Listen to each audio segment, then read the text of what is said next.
Hindu vote এককাট্টা করতে মিঠুনের মুখে বাংলাদেশ শুধু ট্রেলার দেখিয়েছে। এরপর বাংলায় হিন্দু বাঙালি থাকবে কিনা সন্দেহ। এখনো 9% মানুষ আমাদের ভোট দেয় না। এবার আমাদের ভোট দিন, এটা অস্তিত্ব রক্ষার লড়াই। কি বলছেন মিঠুন চক্রবর্তী, শুনুন।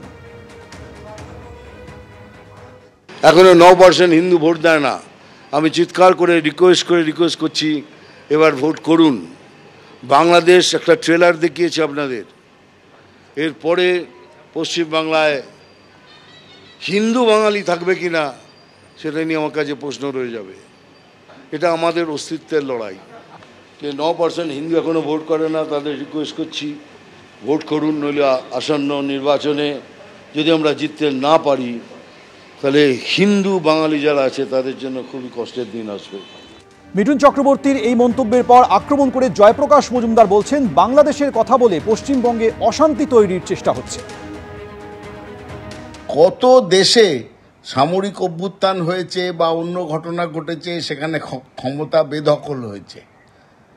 আজ সেই বাংলাদেশের কথা বলে আজকে এই পশ্চিমবঙ্গে অশান্তি তৈরির চেষ্টা করছেন। মানুষকে ধর্মের ভিত্তিতে সমাজকে বিভাজন করার কথা বলছেন।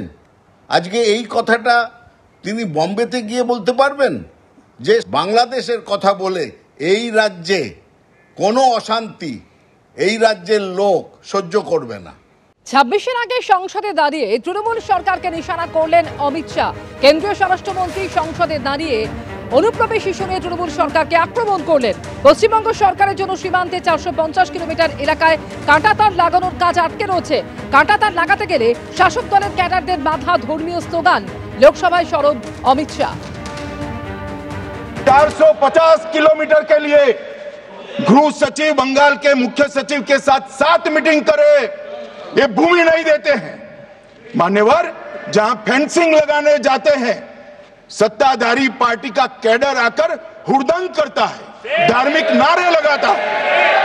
और मान्यवर, मैं कहना चाहता हूं कि ये 450 किलोमीटर फेंसिंग रुकी है तो केवल और केवल बंगाल सरकार की दया की दृष्टि घुसपैठियों के पर जो है इसके कारण।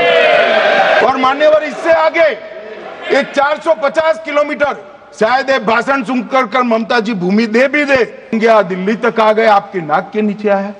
मान्यवर, ये बांग्लादेशी घुसपैठिए हो या रोहिंग्याज हो जो घुस कर आते हैं, पहले असम से भी आते थे जब कांग्रेस की सरकार, अब बंगाल से आते हैं टीएमसी की सरकार, घुस कर आते हैं। इनको आधार कार्ड दादा कौन देता है? नागरिक कहां के बने हैं? कहां के बने हैं? जितने बांग्लादेश से पकड़े गए 24 परगना जिले का आधार कार्ड और नागरिकता है। मान्यवर, অনুপ্রবেশের পাশাপাশি সিএ নিয়েও আজ সরব হয়েছেন কেন্দ্রীয় স্বরাষ্ট্রমন্ত্রী। জবাবে সৌগত রায় বলছেন, অনুপ্রবেশ থেকে সিএ এসব দিয়ে মিথ্যা প্রচার করছে বিজেপি। আমরা বিরোধিতা করেছি, তা ও বলছে যে এর পরের বার ও নির্বাচন জিতে ওরা বর্ডার ফেন্সিং করবে, জন্মে নির্বাচন জিততে পারবে না। আমরা সেটা ওকে বলে দিয়েছি। বাজে কথা, এগুলো বিজেপির প্রচার। আর অমিত শাহ তো বিজেপির মূল প্রচারক, তো বলবেই কথা। সিএ করে এখন পর্যন্ত 100 লক্ষ ওরা নাগরিকত্ব দিতে পারেনি।